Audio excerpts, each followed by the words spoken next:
Hi, I'm Jay, and welcome to a slightly different type of video where we're going to talk about some communications.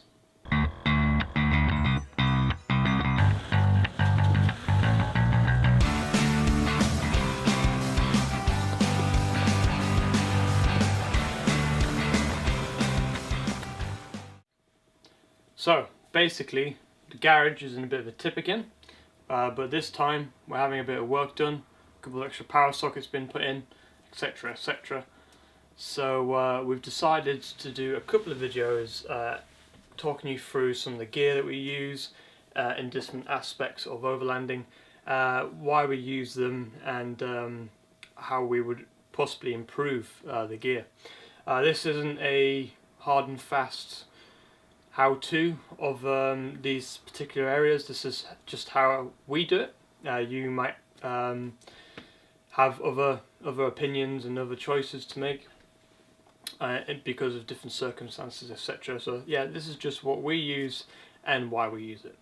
So first of all, we're going to cover something which is kind of essential in overlanding, especially if you're in a group of people or not traveling solo, you're with at least one other person, is communications.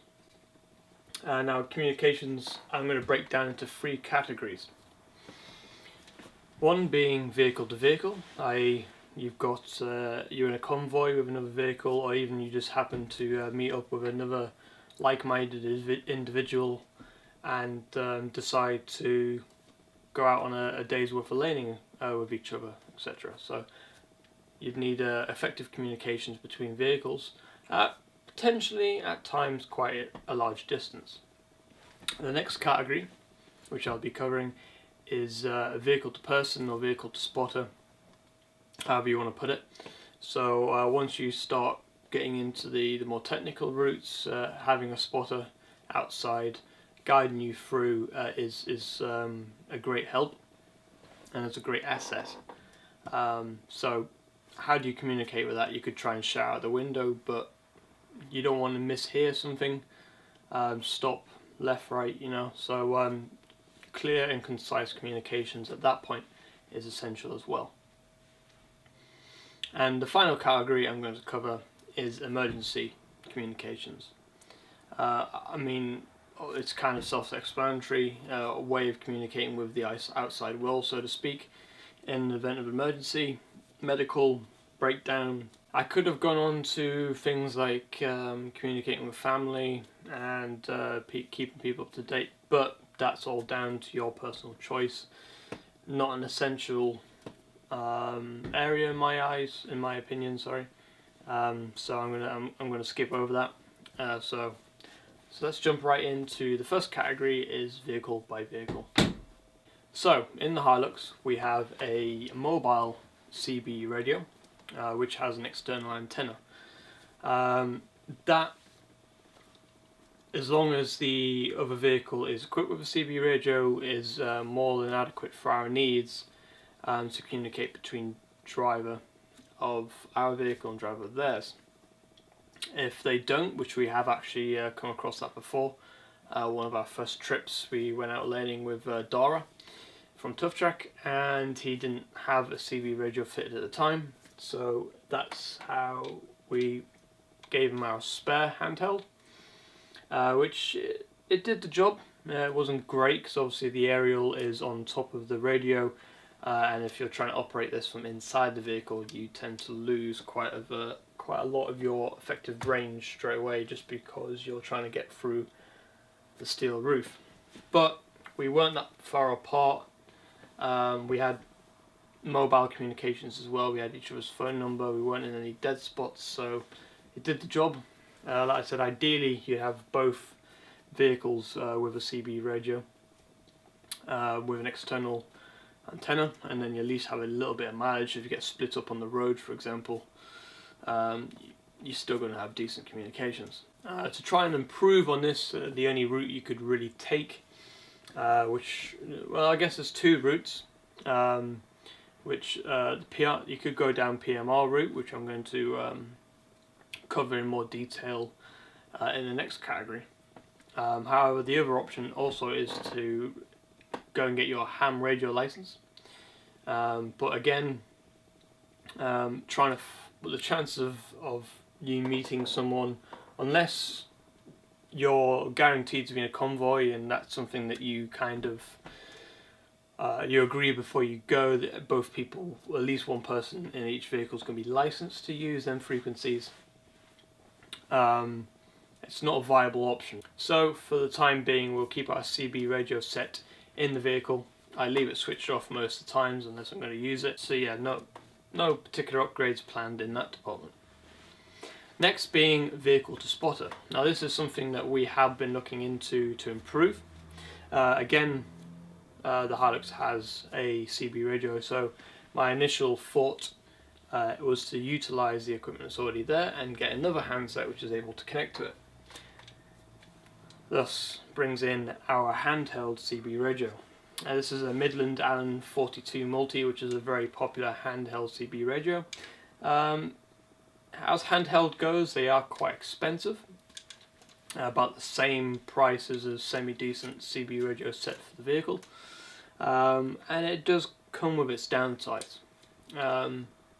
If you're literally, you can see the person that is spotting for you, that's great, but if that person decides to wander off and check further up the trail to see how bad it gets, which is we've done that many occasions, you can start to lose connection with these units. I'm not sure if it was just the terrain we were in, or just because this isn't particularly a very powerful radio, but we started losing contact with each other quite quickly, which is obviously quite worrying. Luckily enough, I managed to get in contact with her via mobile phone, which is also another option. However, it can get quite pricey if you're roaming. We only use that as a last resort. So yeah, I had to establish contact with Charlotte via a mobile phone because that went down. Another option, which I glossed upon in the vehicle-to-vehicle category, is the PMR 446 radios. Now PMR is very much like CB. It was originally created for public business use. However, it's being utilised more and more as a license-free method of communicating with other people.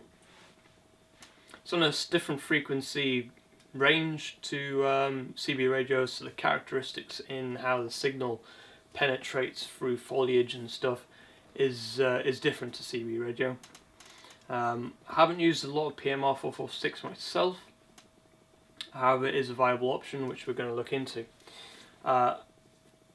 Another great feature about the 446 range is it supports a digital broadcast as well. So these things in CB radio ranges are analog, just like the old TVs used to be, and the radios still are now. You get some digital, but predominantly analog.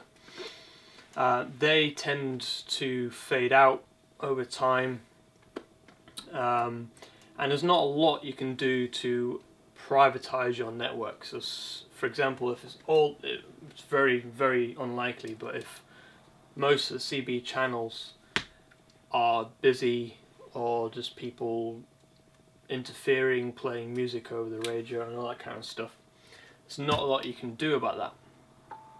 However, with a digital handset, you can actually use features like handset-to-handset calling features, which is just like calling a mobile phone.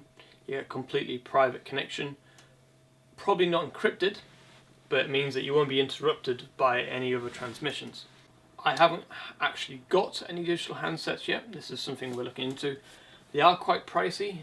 You can get a budget kind of digital handset quite cheaply, but to have the features of private calling, you need to be spending upwards of £100.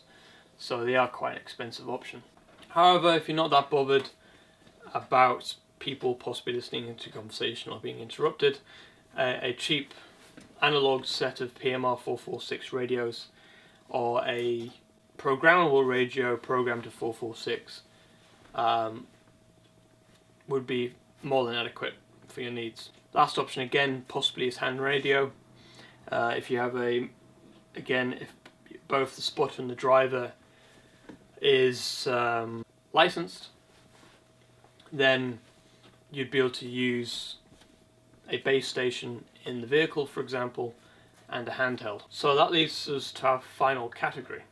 Now, emergency communications is something that we hopefully would never have to utilize, but it's something that always has to be in place. First method of emergency contact, especially in mainland Europe and the UK, is always your mobile phone.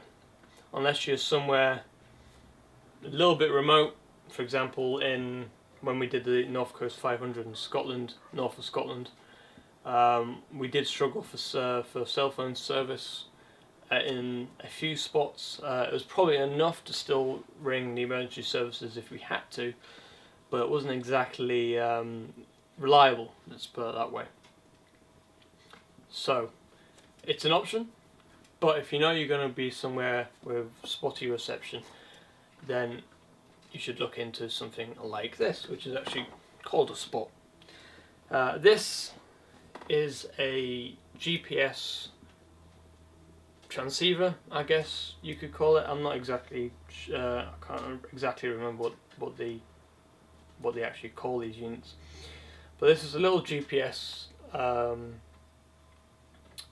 tracker which doesn't rely on cell service. It actually utilizes satellites to communicate to, and these little things have I think it's a 95% coverage area of the whole globe, so almost guaranteed to actually have a connection with a satellite. Problem with these is subscription based, so unless you're in remote areas regularly, this might not be the best option, and it doesn't work on a two-way basis, if you get what I mean. This particular one is the Spot Messenger,